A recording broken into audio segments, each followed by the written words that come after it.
Hare Krishna, Hare Krishna, Krishna Krishna, Hare Hare, Hare Rama, Hare Rama, Rama Rama, Hare Hare. Hare Krishna, Krishna Krishna, Hare Hare, Hare Ram, Ram Hare Hare. Krishna, Krishna Krishna, Hare Hare, Hare Ram, Ram Hare Hare. Hare Krishna, Krishna Krishna, Hare Hare, Hare Ram, Ram Hare Hare. Krishna, Krishna Hare Hare, Hare Ram, Ram Hare Hare. Krishna, Krishna Hare Hare, Hare Ram, Ram Hare Hare. Krishna, Hare Hare, Hare Ram, Ram Hare Hare. Krishna, Hare Hare, Hare Ram, Ram Hare Hare. Krishna, Hare Hare, Hare Ram, Ram Hare Hare. Krishna, Hare Hare, Hare Ram, Ram Hare Hare. Krishna, Hare Hare, Hare Ram, Ram Hare Hare. Krishna Balaram, Krishna Balaram, Jaya Krishna Balaram, Radha Shama Sundar, Radha Shama Sundar Radhe. Jaya Gauranitai, Gauranitai, Jaya Gauranitai, Nitai Gaur Hari Bol, Hari Bol, Hari Bol, Hari Bol. Jaya Jaya Prabhupada, Prabhupada, Prabhupada.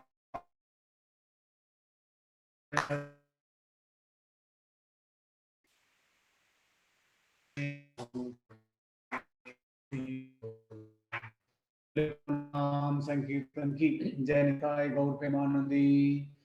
ओम नमो भगवते वासुदेवाय। ओम नमो भगवते वासुदेवाय। ओम नमो भगवते वासुदेवाय। कृष्णाय वासुदेवाय देवकी नंदनाय च नन्दगोपकुमाराय गोविन्दाय नमो नमः. So Hare Krishna for all devotees. So this evening we'll be taking the complete overview of Bhagavad Gita, 15th chapter. So because this month is Purushottam Mas and we are towards the end of the 15th chapter. So now we'll go with a PowerPoint program. So basically this 15th chapter, it is divided into 4 parts. So the first part consists of 5 verses. So in this, Krishna explains how to become detached from material world. The second part is from verse 6 to 11. Lord's supreme abode and transmigration of the spirit soul is being explained. Then third part is from verse 12 to 15. Krishna as the maintainer of all planets and living entities. Then the fourth part is from verse 16 to 20, where the complete Vedanta Sutra is being summarized. So Vedanta Sutra being summarized means Krishna explains Vedeshu Sarveshu Aham Eva Vedya. So basically all the scriptures, they are divided into 3 parts: Sambandha, Abhidheya and Prayojan. Sambandha means what is our relationship with the Lord. Abhidheya means how we should carry on with our devotional service. And Prayojan means that in the ultimate we attain the goal, the supreme abode of the Lord. So Bhagavad Gita 15th chapter has 20 verses. So now we'll go with these 4 parts in a sequence. So now we begin with the first part. So before we start that, so today is the last verse in the 15th chapter. It concludes with Guhyatamam. Guhyatamam. So if we read our Vaishnava Acharya's commentary on Bhagavad Gita, so our Vaishnava Acharyas, they mention that Bhagavad Gita, the Lord has given 5 types of knowledge: Samanya, Guhya, Guhyatara, Guhyatama, and Sarva Guhyatama, that ultimate. So now today in this chapter towards the end, Krishna explains that what now Krishna giving the knowledge to Arjuna is the ultimate. There is no higher truth about that. So now if you read in the Prabhupada's purports, what Prabhupada explains, in this chapter, the first 5 verses describe the process of freeing oneself from this weakness of heart, and rest of the chapter from 6th verse through the end discusses Purushottama Yoga. So Prabhupada explains that how we can become disentangled from this material world. Prabhupada explains the most important thing one has to surmount is weakness of heart. The first fall down is caused by the desire to lord it over material nature. So Prabhupada here gives 2 points. That is, first he explains the first fall down is caused by the desire to lord it over the material nature. And what we see practically in material world, everyone is trying to lord over the material nature. So what Prabhupada explains, thus one gives us the transcendental loving service of the Supreme Lord. Then Prabhupada explains the second weakness of the heart is that one increases the propensity to lord it over the material nature. He becomes attached to matter and possession of matter. So the second point, what Prabhupada explains is that one increases the propensity to lord it over the material nature, and he becomes attached to matter and possession of matter. So Prabhupada explains the problems of material existence are due to this weakness of heart. These are 2 weaknesses of our heart. So now if we read in Bhagavad Gita 5th chapter towards the end, what Krishna explains, that Bhoktaram Yajna Tapasam Sarva Loka Maheshwaram Trihat Sarva Bhutanam Gyatva Mam Shanti Vrichati. That Krishna is the ultimate enjoyer of everything, and he is the Lord of all living entities. He is the well-wisher, and one who knows only can attain a peace of mind. Whereas in the Upanishad, Ishopanishad, there are 108 Upanishads. So Ishopanishad, it explains who is the Supreme Lord. So in the beginning of Ishopanishad, this mantra comes, Ishavasyanidam sarvam yat kincha jagatyam jagatena taktena bhunjita magritkasya svidhanam. Everything animate or inanimate that is within this universe is controlled and owned by the Lord. One should therefore accept only those things necessary for himself, which are set aside as his quota. One should not accept other things, knowing well to whom they belong. So here it is very clearly explained that yes, for it is mentioned that for one should therefore accept only those things are necessary for himself. And that is very difficult in today's mankind, what we see. So Vishnu Chakravarti Thakur, he explains that the Lord now speaks the first with the use a metaphor of the material world made of gunas is compared to an Ashwatha tree. Above all planets in the Satyaloka lives 4-headed Brahma, who is the one root of the tree of the material world, and who is composed of Mahatattva, the first sprout from the Prakriti, Urdhva Mula. The branches of the tree are below composed of Devatas, Gandharvas, Kinnaras, Asuras, Rakshasas, Pretas, Bhutas, humans, cows, horses, such as bees, birds, insects, worms, moths, and immobile creatures at the bottom in the realm of Swa, Dhur, and Bhulok. So now, when we see the first verse, so what Krishna explains that there is an imperishable banyan tree that has its roots upwards and its branches downwards, and whose leaves are the Vedic hymns. One who knows this tree is the knower of the Vedas. So basically, here what Krishna is explaining that this Ashwatha tree of material world, although it is imperishable, but we see that nothing is permanent in the world. And one of our acharyas, what they explain, Ashwatha means also the horse. So basically, we see horse as standing on four legs, but usually it is mentioned that the horse always stands on three legs. Not although it has four legs, but while running only it is using the four legs. But here, what the analogy Krishna has given is that one who knows this tree is knower of the Vedas. That means one who can come out of this entanglement. This root tree is deep rooted, and the roots are upward and downward. And basically, now in sequence, if we understand what the analogy is given here, our acharyas, what they explain, that he who knows now this tree with root upwards and branches downwards will not believe that death will kill him. And today, practically today, people what we see because of whatever is happening in the material world at now, so people they are more fearful to the what is ongoing disease, whereas one who has the scriptural knowledge, he should overcome the fear. But today, almost in the material world, people they fear that they will get corona.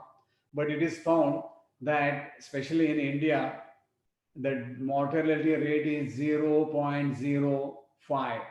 It is negligible, more than what they claim that nor people die because of some other things. So now here what we see how the tree is being explained. If we go in the sequence, on the top is Swargaloka where Brahma is situated. Ashwatam is impermanent. So we should be detached from the samsara. Now the material world is divided into three parts, especially the heavenly planet, material world, and below planetary system. And there are devas, gandharvas, siddhas, kinnaras, asuras, yakshas, rakshasas. So that way, if we come to this material world, it is composed of three gunas: sattva-guna, rajoguna, and tamoguna. So now what we see, this tree, it has fruits. The Ashwatha tree, that which bears the fruit, there are four kinds: dharma, artha, and kama. The leaves of this tree, they are compared to desires. That leaves, they nourish the tree. Now in material world, what we see, usually a tree is nourished from the roots and from the leaves. The leaves, they take the sunlight. There are certain trees in the deserts, they survive. There is no water in the desert, but those trees in the desert, basically they survive of water what they absorb from the nature through the leaves. So Ashwatha tree is to be cut with the knowledge of discrimination. So here what is being explained, that we have to cut this tree with the knowledge of discrimination. So now we'll just give one small story. We'll explain through one story. So if you go to some water body, either it is a riverside or a pond, what you see there, a tree, the reflection is there upside down. So there is one story by which we can explain this very logically. So in one place, in one kingdom, there was a prince. He was getting married to a princess. And on the day of marriage, the prince, he gave the princess a very beautiful necklace. of diamonds. So after a few days, when the princess was bathing, so she had kept that necklace on the window, and when she came out of the bathroom, what she found that a crow took that necklace and flew away. So she alerted, and the prince came, and he saw that crow went a long way taking that necklace. So now the prince, he made a general announcement in the kingdom that anyone who will get that necklace made of diamonds, he will get worth big reward he will get. So all the youth in that kingdom, they were looking for that necklace. So one day, what happened? One youth, young boy, he had gone to the one water body there, and to his surprise, what he saw, that necklace. He found the reflection, but what he thought that was a real necklace, and he was trying to catch that necklace, but it was not coming in his hand. So he was getting more and more frustrated. So after some time, a sage was passing through that lake, and he asked this gentleman, "Yes, what you are trying to catch?" So he felt little shy, and he told, "I'm trying to catch this, grab this necklace. It is not coming in my hand."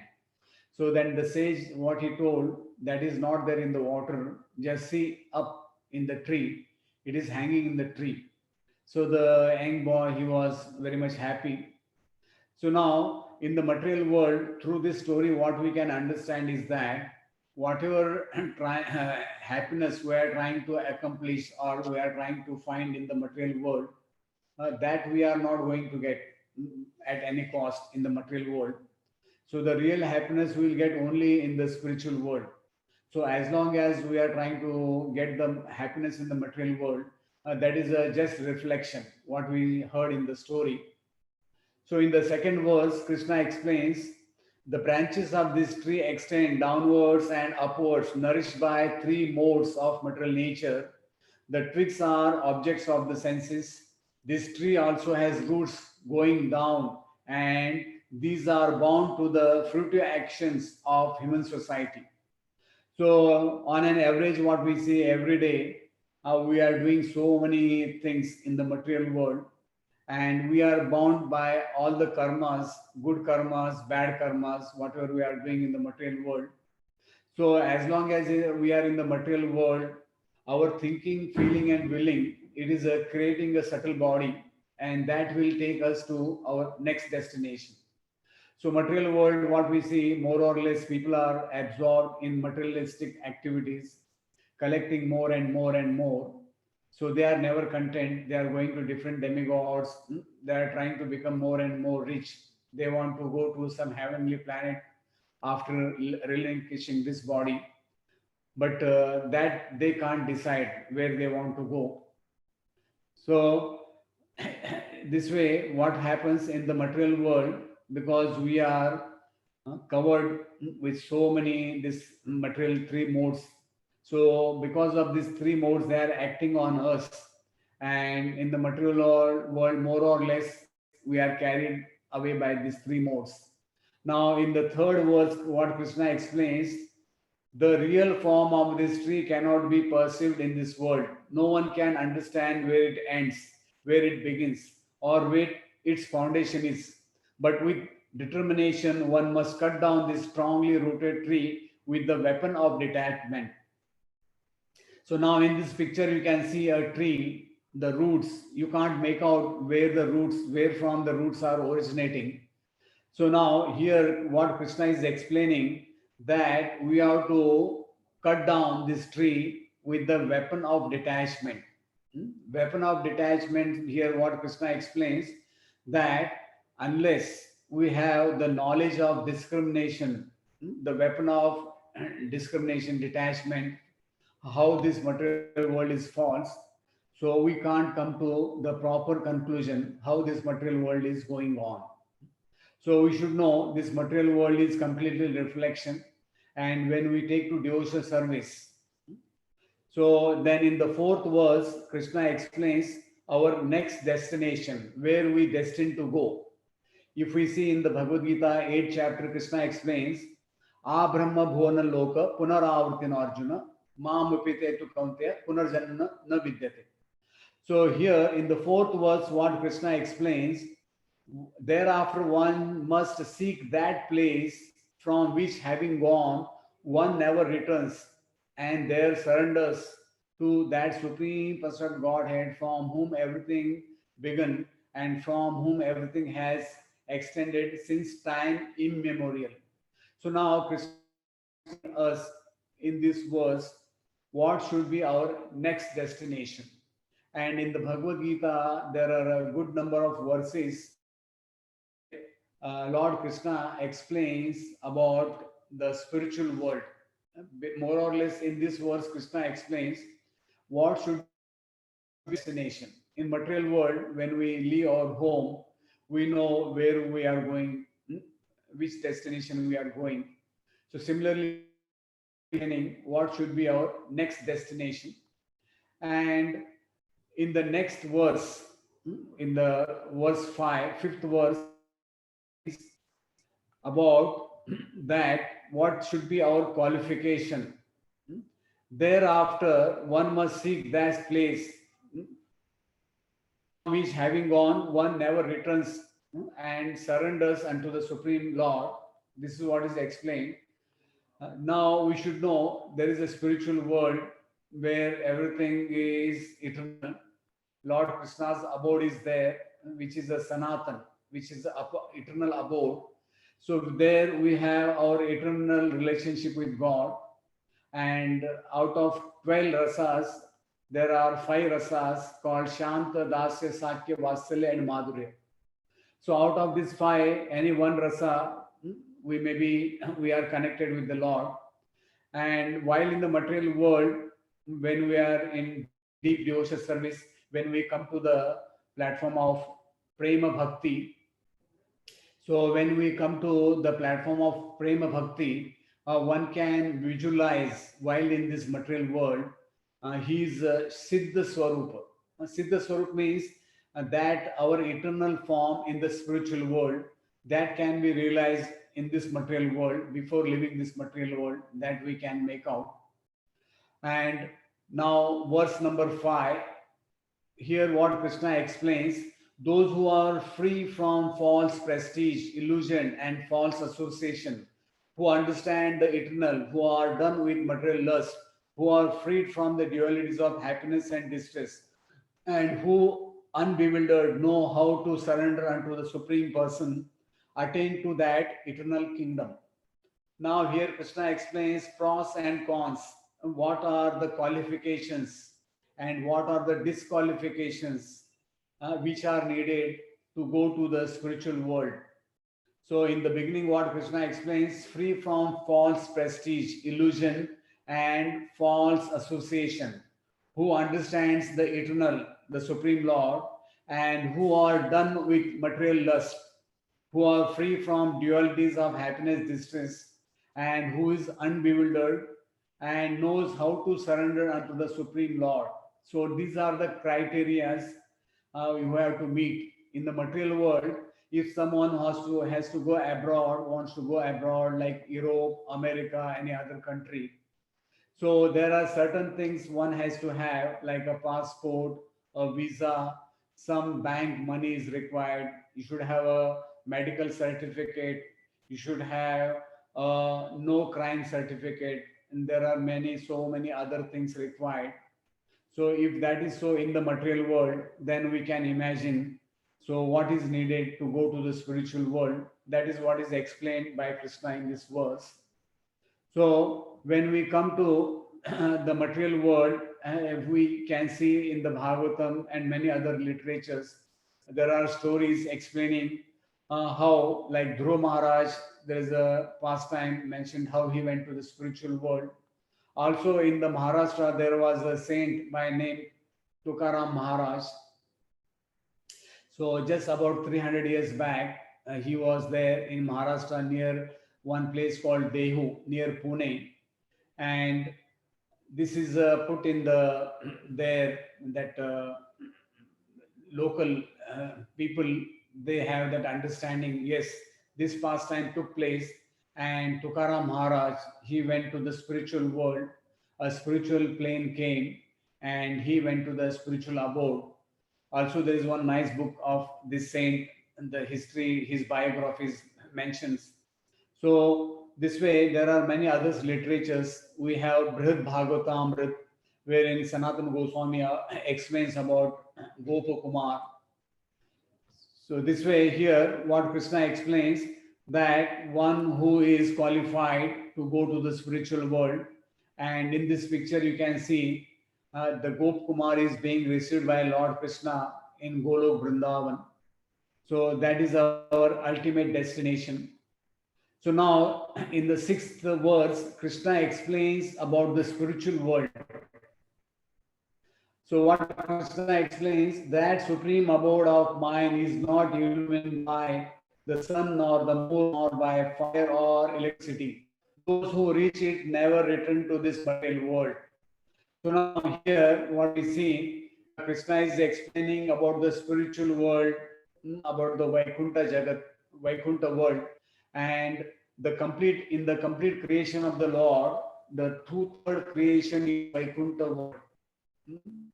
What we see in the Brahma Jyoti, all there are Vaikuntha planets, and amongst all the Vaikuntha planets, in the center there is a Golok Vrindavan. And there are different Vaikuntha planets surrounded by the Lord in the Vishnu form. The Lord has different varieties of four-handed Vishnu form. And there are Vaikuntha Jagat, they are called like Ayodhya, Jagannath Puri, like that. So when one goes to the different Vaikuntha planets, and also we have our Golok Vrindavan, Krishna's abode. So Prabhupada quotes from Katha Upanishad, where it is explained, the sun does not shine there, nor does the moon, nor stars, nor does lightning shines. How can fire burn? When he shines, all of these shines through all things that shine. So this Katha Upanishad explains that how the spiritual world is self-illuminating. There is no need of this material lights. So in the purport, Prabhupada writes, one should be captivated by this information. He should desire to transform himself to that eternal world and extricate himself from this false reflection of reality. For one is too much attached to this material world, it is very difficult to cut that attachment. But if one takes to Krishna consciousness, there is a chance of gradually becoming detached. One has to associate himself with devotees, those who are in Krishna consciousness. One should search out the society dedicated to Krishna consciousness and learn how to discharge devotional service. This way one can go to the spiritual world. This is what Prabhupada explains in the purport. So now from verse 7 until 11, Krishna explains transmigration of all the living entities in different species of life. So there are 84 lakh species are there. They are being created according to our psychophysical condition. So here in the seventh verse, what Krishna explains, that the living entities in this conditioned world are my eternal fragmental parts. Due to conditional life, they are struggling very hard with the six senses, which include the mind. So now what we see practically, at least in today's world, Kali Yuga, literally everyone is struggling, either in the womb of the mother, or now what present situation we can practically see, from people to from a higher strata to the lowest strata, all the people, they are suffering in the material world. So as long as we are identifying with the mind and our working senses, so the struggle will continue in the material world. So we are trying to satisfy our body with the five working senses. But no matter you try any amount, our body will never be satisfied. One of our Vaishnava Acharya, what he explains, So far, I gave everything to my body and to my mind, but they got never content, and they are not even giving me what you say retirement. So that is what is in the material world. Our senses they never get satisfied. Vishnu Chakravarti Thakur explains the situation of a conditioned soul is like a prison inmate being bound by iron chains with a big iron ball. Wherever he goes, he has to pull that. So that way, material world, we are being carried away by our karma. So what Prabhupada explains in the purport that every living entity as an individual soul has a personal individuality and a minute form of independence. By misuse of that independence, one becomes conditioned soul, and by proper use of independence, he is always liberated. So now it depends how we are using our independence. One becomes conditioned soul, and one becomes independent by using that independence in a proper way. And what Prabhupada explains that when the mind is in the mode of goodness, passion, and ignorance, how we attain different species of life. And Prabhupada explains that ultimately how he revives his spiritual body. In his spiritual body, he can see the Supreme Lord, Personal Godhead, face to face. So there is a chance that we can go back home, back to Godhead, provided we use our independence in a right way. Now, in the eighth verse, Krishna explains that living entities in the material world, how we are being carried. Krishna, he gives an analogy that the living entities in the material world carries his different conceptions of life from one body to another as the air carries aromas. Thus, he takes one body, one kind of body, and again quits it to take another. So at the end of life, yam yam vapi smaran bhavam tejante ante kalevram. So Prabhupada in the purport he writes about Bharat Maharaj. So how King Bharat while leaving his body, he was thinking of that baby deer, and because he was carrying that consciousness, so in his next life he was born in the family of a deer. So now this our consciousness will prevail, especially the thinking, feeling, willingness of our mind. And when one's body, when one is leaving the material world, so it is I guess testing time. There is a saying in Bengali, sadhan kar, bhajan kar, mrityu kale jaan le hoy. Prabhupada mentioned that slogan in many places. So Bhagavatam mentions that karmana devi netrena jantur deha upabadhyate.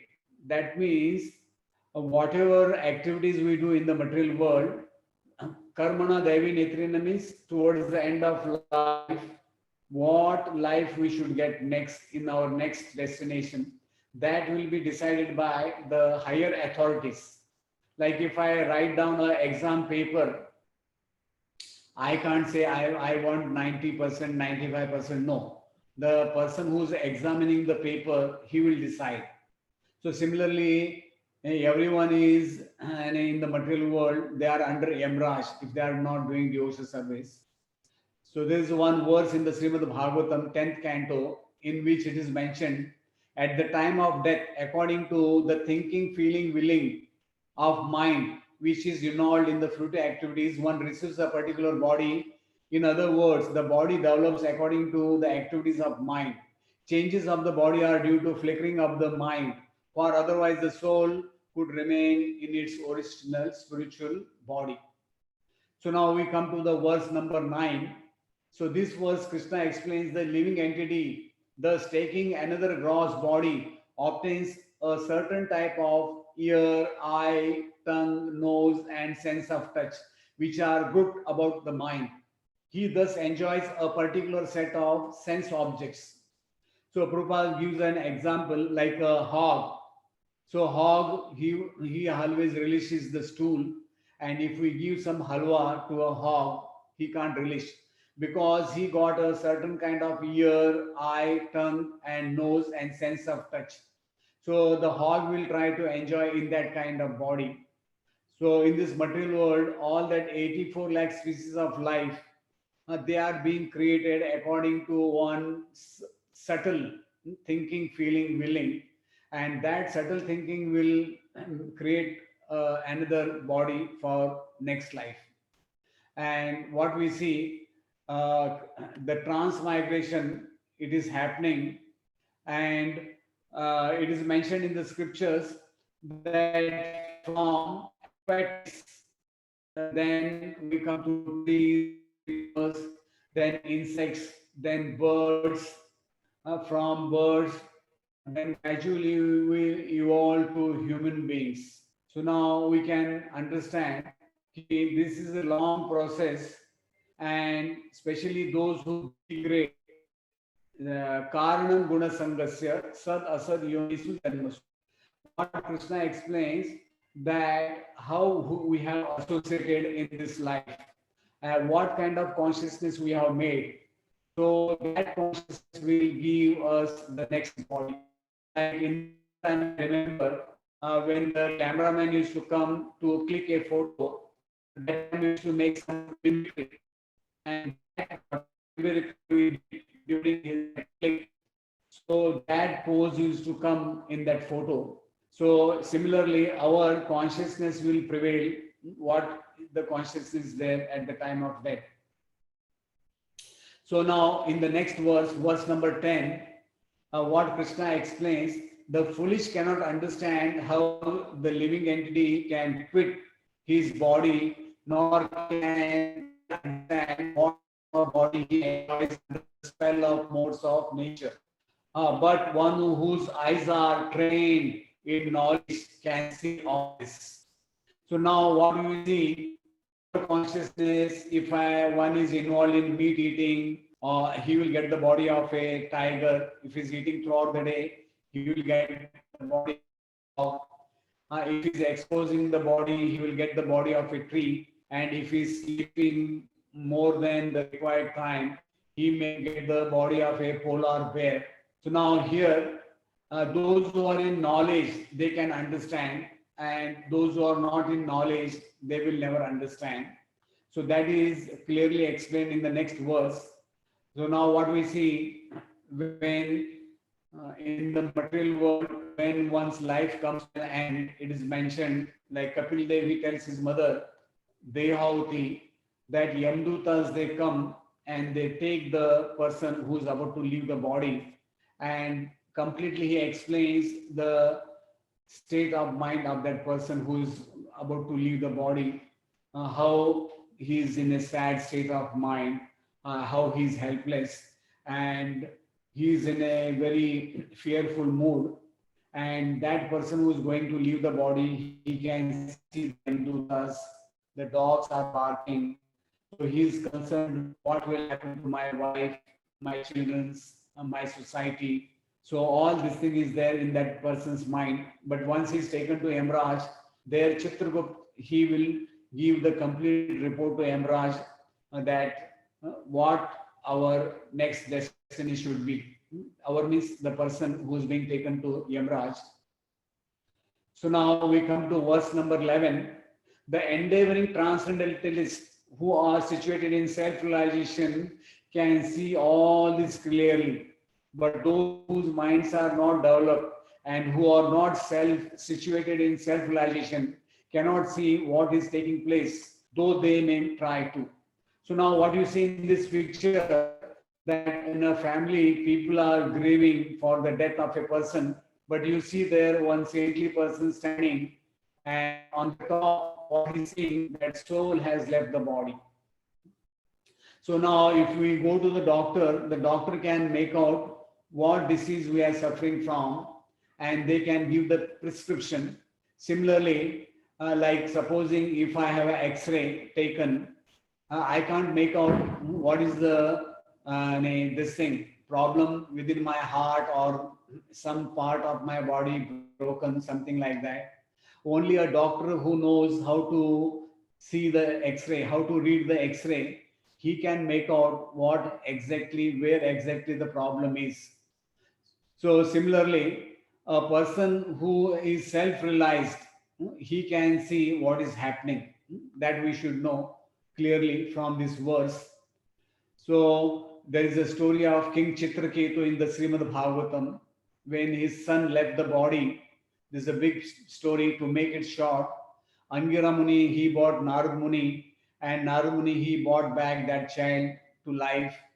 And the child spoke, I had so many parents in different lives. So that way, King Chitraketu, he came to the real knowledge. Now, when we see in the material world, ultimately everyone has to leave this material world.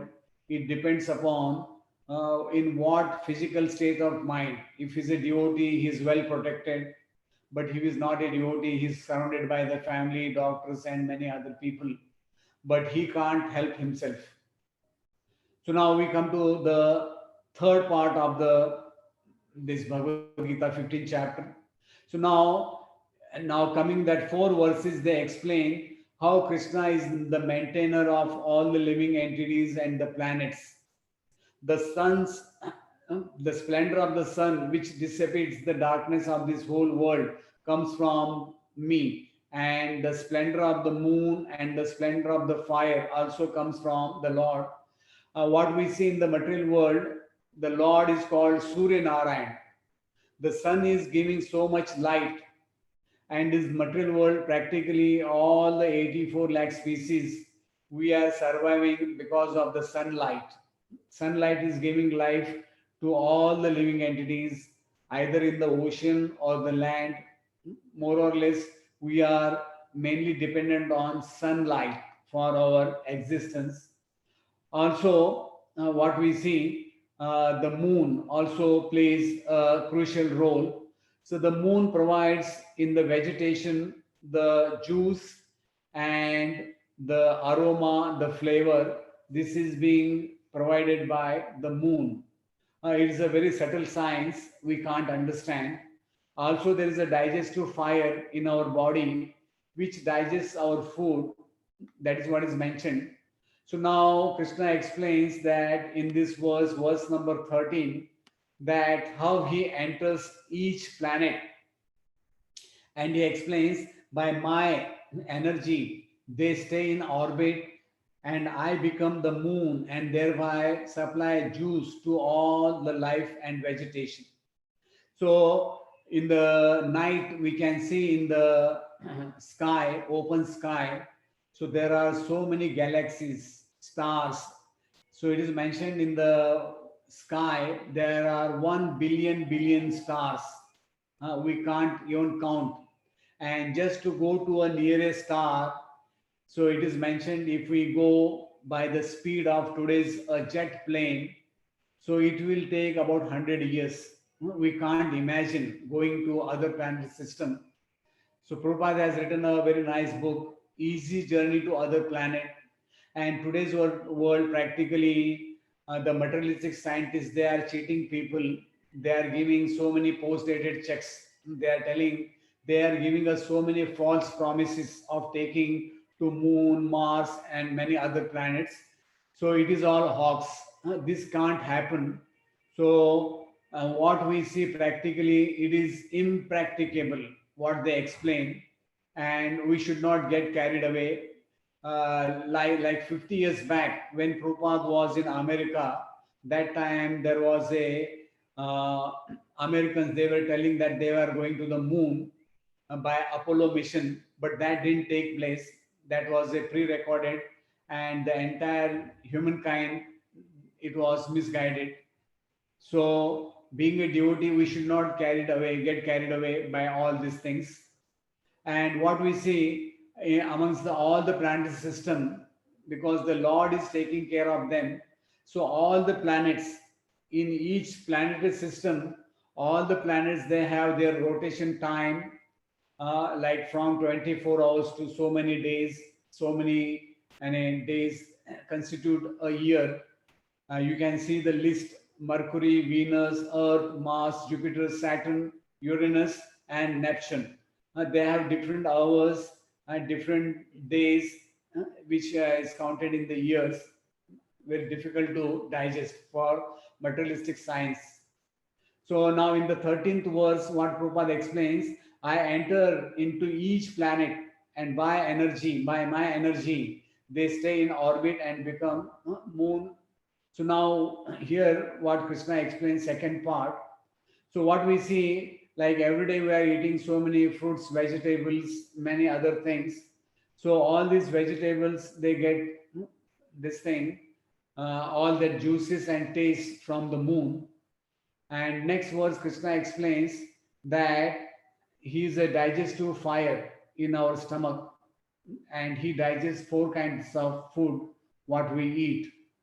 Also, our body has, Prabhupada writes in the Srimad Bhagavatam, third canto, chapter 6, verse 9, there are 10 kinds of digestive airs in our body, and there is one air, it is called apan air, which is adjusting the food in our stomach. So now we come to the last part, the fourth part of the Purushottam Yoga, where it is mentioned that how Vedanta Sutra about that, how the supreme absolute truth is the ultimate, is the topmost.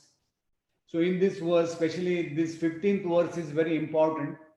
In the first half of the verse, it is mentioned that what Krishna explains, that I am seated in everyone's heart, and from me comes remembrance, knowledge, and forgetfulness. So when we see this half part of the verse, so practically we can see in the material world that everyone, all the living entities, especially remembrance, knowledge, and forgetfulness, these are more or less, these are coming because of the Supreme Lord is seated in our heart, and he's guiding us. Like every day morning, we can see in the sky, there are so many groups of birds. They are flying from one direction to other direction. There are so many other animals. They are going in different destinations. So who's guiding them? Because throughout the day they have to go in search of their food. So the Lord has Paramatma seated in the heart. So from him we are getting remembrance, knowledge, and forgetfulness. So what we see, these three things, no one can refute that we are getting knowledge by eating some chawanprash or by eating some amla, gooseberry. That is not the truth. So now we can go through some videos, and through these videos you can see how from the Lord we get remembrance, knowledge, and forgetfulness. And basically what we see in the material world, the animals, what they do, eating, sleeping, mating, and defending. Only these four things they are doing. But on a higher level, when you go to a higher level, you can see the animals. Like today, I was visiting one of my devotee friend, and it was raining, and I saw in his house shed a cow was standing there. So I could make out, yes, she didn't want to get in the rain, and she had taken the shelter in the shed. So material world, all the animals, they also are given some kind of intelligence by the material nature, because Lord explains, from me comes remembrance, knowledge, and forgetfulness. So what Prabhupada explains in one example, an eagle can see from a sky, from a long height. A dead body it can recognize. A dog can smell uh, anything. So what we see in the material nature, there are different species of life, and more or less they have more higher sense of smell and hearing compared to human beings. And also a newborn baby, it cannot understand any knowledge, but when the mother gives him the breast, automatically the baby starts sucking. So where from that baby is getting the knowledge how to suck the milk. So the Paramatma seated in the heart, he is giving that knowledge. Yes, this is what you have to do. In the Srimad Bhagavatam, Uddhava, he mentions that, O Lord, from you alone the knowledge of living being arises, and by your potency that knowledge is stolen away. Indeed, no one but yourself can understand the real nature of your illusory potency. This is what Uddhava explains. Now we are left with 4 verses. We'll go a little fast. So now Krishna explains in this last 4 verses that there are 2 classes of beings, the fallible and the infallible. In the material world, all living entities, they are fallible. In the spiritual world, the living entities are changing the body. Infallible means we are in our individual position, like or the God who are more realized souls. They are an akshara. They are called akshara. All other living entities, they are more or less, they are fallible. In the 17th verse, Krishna explains there is the greatest living personality, the super soul. Krishna explains about himself. There is no other super soul. Lord himself has entered the 3 worlds. Entering them. Now, see, the Lord has entered the 3 worlds means different the Lord Balram, he expands into Mahavishnu, then he expands into Garbhodakshaya Vishnu, and also he expands into Chirodakshaya Vishnu as Paramatma, seated in everyone's heart. So what we see, the Lord expands himself into all the living entities, and from him we get all remembrance, knowledge, and forgetfulness. And now we come to the verse 18. So it explains, because I am transcendental beyond the fallible and infallible, and because I am the greatest, I am celebrated both in this world and the Vedas as that supreme person. So now what we see, Krishna is that supreme person, that we should not take it to be another person. So Bhagavad Gita, Krishna is explaining Purushottama. So here what we see, what Krishna is explaining, Purushottama means he's telling about himself. And Lord has 6 types of main avatar. There is called Purusha avatar, Manvantra avatar, Yuga avatar, Leela avatar, Guna avatar, Shaktavesh avatar. Among the Shaktavesh avatar means empowered incarnations. There are another 6 categories. To the 19th verse, what Krishna explains, whoever knows me as Supreme Person Godhead without doing, he is of everything, therefore engages in full service to me, O son of Bharata. So now Krishna explains here, those who are realized devotees, those who have come to the knowledge of understanding, yes, Krishna is supreme, from him everything happens. So basically they are more or less demigods and the devotees of the Lord. So they engage completely in devotion service. Krishna says, Machit Prana, Bodha Ventas Katayantasya Mam Nityam Tushyanti Cha Ramanti Cha. So Krishna says, my devotees, always they are engaged in relishing about his pastimes. So this way, what we see, material world, the devotees are they are being led by the Lord.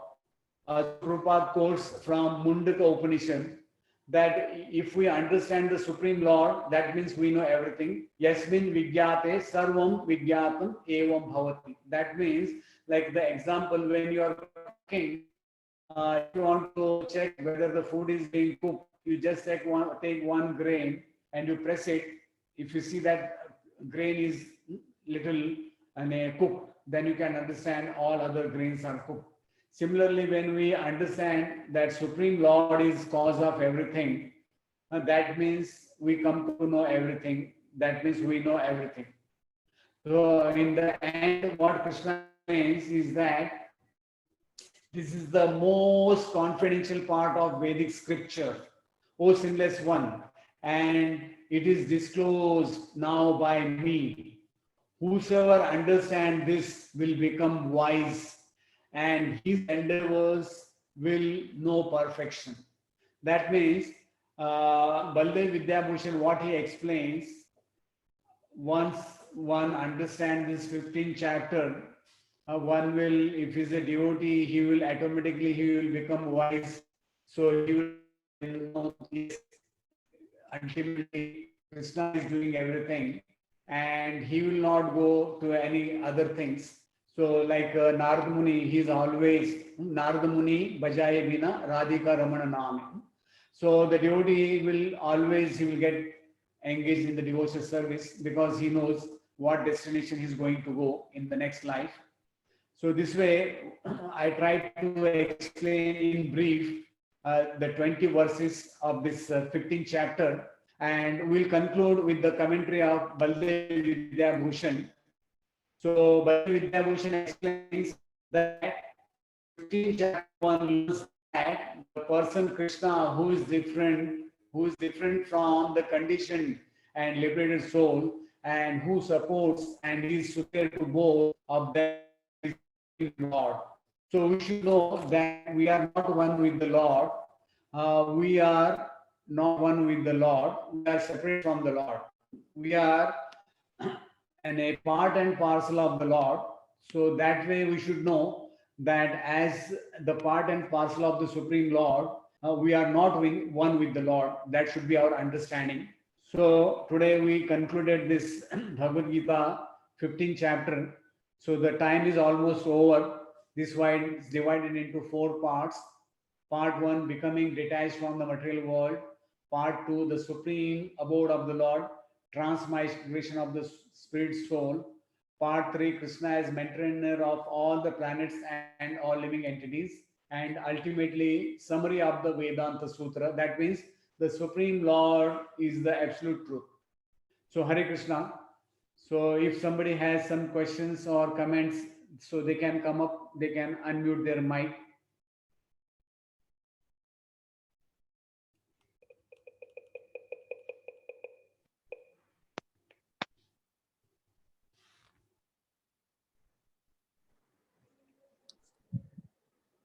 Hare Krishna Prabhu, Asid Raja Prabhu.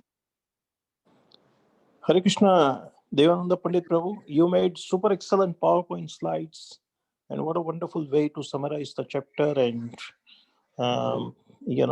leave the impressions about the chapter in the minds of the hearer.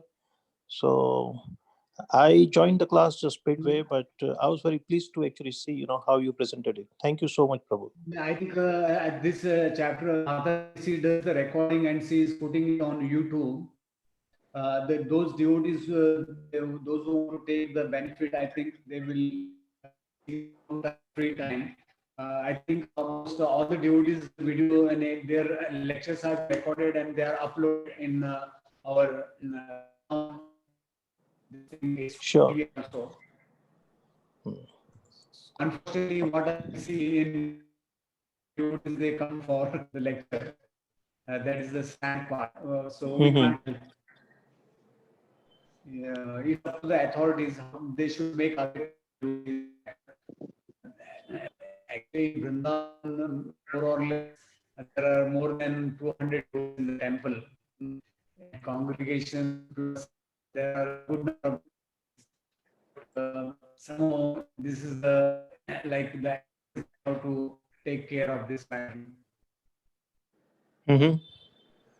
Okay. So this PowerPoint, if somebody wants, I can view this. I can share this. No problem. Okay. Thank you, Prabhu. It will be so wonderful if you can share the slides. Excellent. Yes. So no problem. You can email your. My number is with Mataji. So if you send me your email, I can send the PowerPoint. No problem. Yeah, okay. I can share that. Thank you, Prabhu. Okay. Yes, Thank you so much. Thank you very much, Prabhu. This class is also on Facebook. Yes, no problem. Thank you, Mother. Thank you very much, Prabhu. Hare Krishna, Prabhu. Dandot, Hare Krishna. Srila Prabhupada ki jai.